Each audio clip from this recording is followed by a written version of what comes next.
بسم الله الرحمن الرحيم. اللهم صل وسلم وبارك على سيدنا محمد وعلى اله وصحبه اجمعين. السلام عليكم يا حبايب قلبي، يا رب تكونوا بخير. تعالوا بينا نشوف احنا هنعمل معجنات ايه. معلش لو صوتي مش واضح عشان انا تعبانه شويه. تعالوا بينا نشوف احنا هنعمل معجنات ايه الاسبوع ده للمدارس، هتنفعنا في المدارس وهتنفعنا في الفطار الصبح. يلا بينا نشوف احنا هنعمل ايه. نشوف المكونات معانا الاول. احنا معانا كيلو من الدقيق، معانا كيس بيكنج باودر، معانا كيسين فانيليا، معانا ريحه السمنه، معانا سمسم متحمص، معانا كيسين من الخميرة، معانا ملح، معانا سكر، معانا سمنة على زيت. ودي بتكون كل المكونات معانا. تعالوا نشوف احنا هنعمل ايه.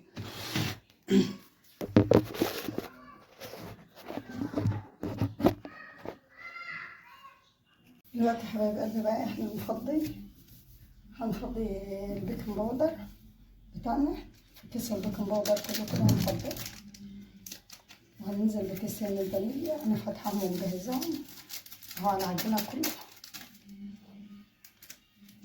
هننزل بالسمسم معلقتين كده حلوين من السمسم، وهنا كده معلقتين حلوين كده لبن بودرة عشان يدينا طعمها. هنحط كده معلقة كبيرة كده من النشا، وهنحط المكونات بتاعتنا دي على جنب لحد ما نشوف احنا هنعمل الخميرة بتاعتنا. معانا هنا كده معلقتين من السكر، هنزل عليهم بظروفين كده من الفانيليا،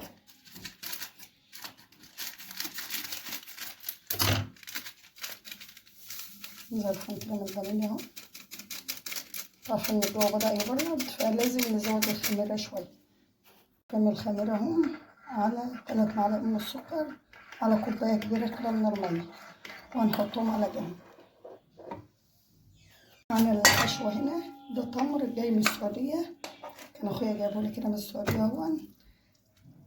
خليته من النقع اللي فيه ومسكته كده بمعلقة سمنة بلدي وبمعلقة كده من السمسم وخليته بالمنظر ده. وكان بالنقع لو حد يعرفه يعني، هو تمر كده بيجي من السعودية جاهز وانا عملته حشته من النقع وحطيت على معلقة سمنة بلدي ومعلقة سمسم ومسكته كده بالمنظر ده كده على النار. اسيبه يبرد ونشوف احنا هنعمل ايه. انا هنا كوباية كده ما يعادل كوباية كده من السمنة البلدي، هننزل عليها بنص كوباية من الزيت، وهنرفعهم على النار لحد ما يسيحهم. انا مش عايزاها تتقدح، انا هسيحها بس وارجع لكم تاني. هنقلب المكونات الجافة دي وهننزل بقى بريحة السمنة البلدي. دي ريحة السمنة البلدي، هي ملهاش لازمة يعني لان احنا عاملين بسمنة بلدي، بس انا لقيتها عندي. لو مش عندك ما تجيبهاش، مش ضروري. نقلب بقى المكونات الجافة كده في بعضها.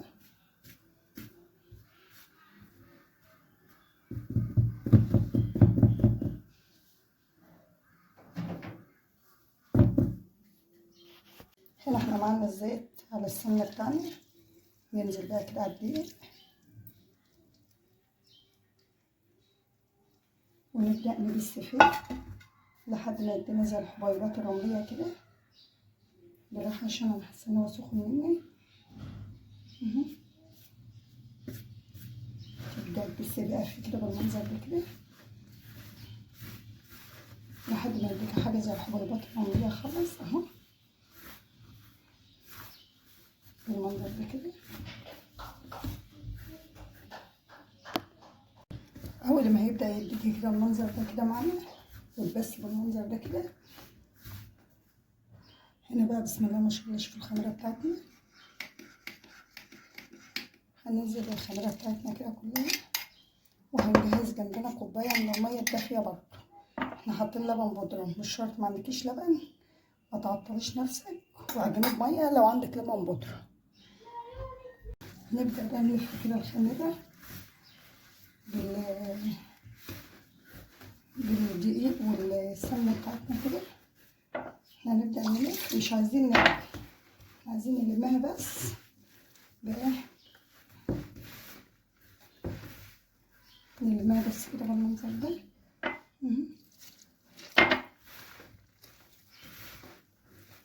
لحد ما تديكي ملمس ناعم. بعد ما وصلت معانا القوام ده حط معلقتين كده من الزيت بس، هلفهم من العجينه بتاعتي عشان العجينه ما تمسكش في ايدي ولا تمسك في الطبق.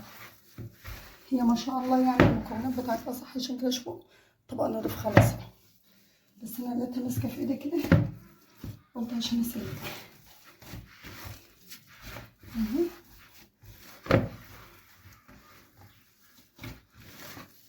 ما شاء الله كل حاجه في البيت بتبقى بركه، ولازم نشكل اولادنا كده عشان ما يبقاش كل اسبوع قرص، لا كل اسبوع سندوتشات بالجبنه، لا لازم نشكل لهم كده اكلهم عشان ما يزهقوش مني اهو.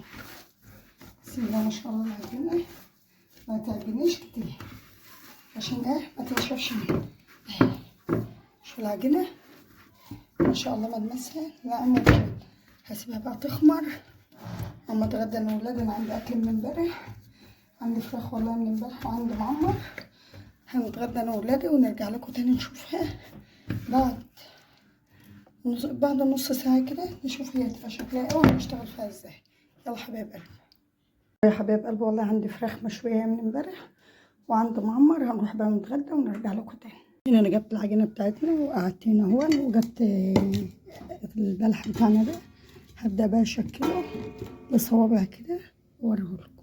بعد ما شكلت الكميه دي كده لصوابع، هناخد قطعه بقى من العجينه بتاعتنا كده، مش عايزه ناخد كتير، ونبدا نفردها كده اهو.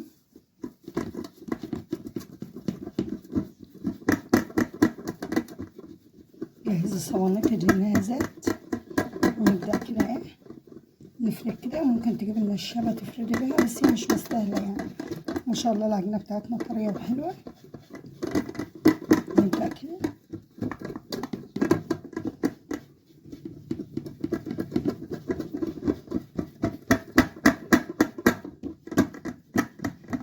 تخليهاش رقيقه او ما تخليهاش تخينه، يعني خليها السمك مظبوط كده.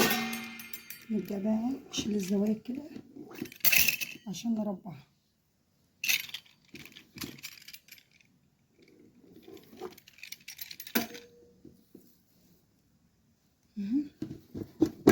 بقت معانا بالمنظر ده. نبدا بقى نفرد التمر بتاعنا كده، وابدا احطه على العجينه بتاعتنا. ممكن ان انت تعمليها اعرض من كده برضك هيسهل معاكي.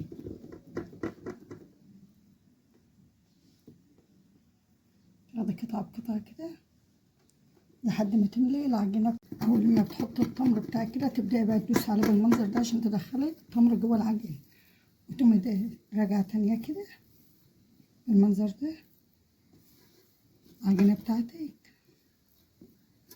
انا عشان مش دهنه الصينيه زيت عشان ما تبقى زيادتها كتير برضه، بتبدا يعني ان هي تمسك، بس بتلم تاني اهو بالمنظر ده كده.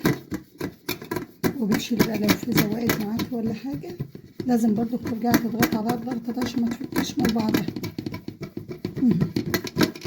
معاكي اي زوائد تشيليها اهو. اي زوائد بالمنظر ده كده تشيلها. بتبداي بقى تقطعي الصوابع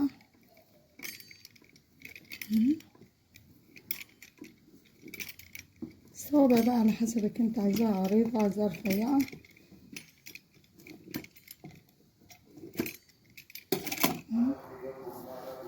يكون معانا بالمنظر الجميل ده كده.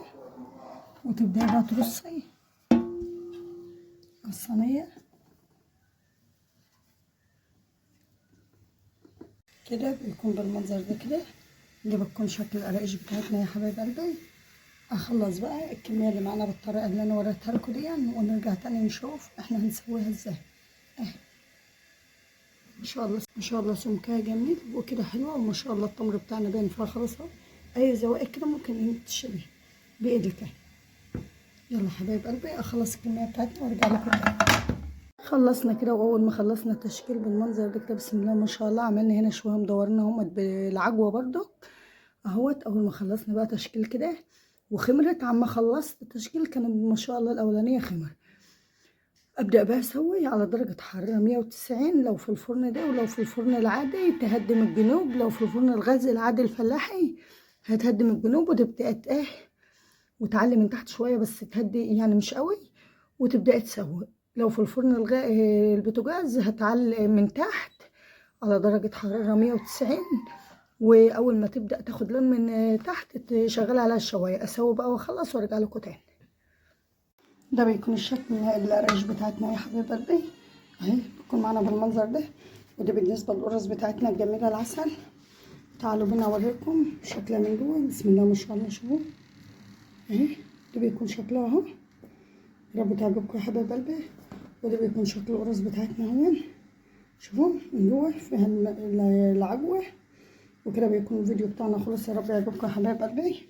ما تنسوناش باللايك وبالاشتراك. يا رب الفيديو بتاع النهارده يعجبكم. معجنات للمدارس بكره بقى ممكن تنفع معاكم طول ايام الشتاء. لايك بقى واشتراك، وما تنسوناش باللايك وبالاشتراك يا حبايب قلبي. بالله عليكم ربنا يجبركم وجبران يتعجب له اهل السماء والارض. لو الفيديو عجبكم لايك واشتراك في القناه، ومع السلامه.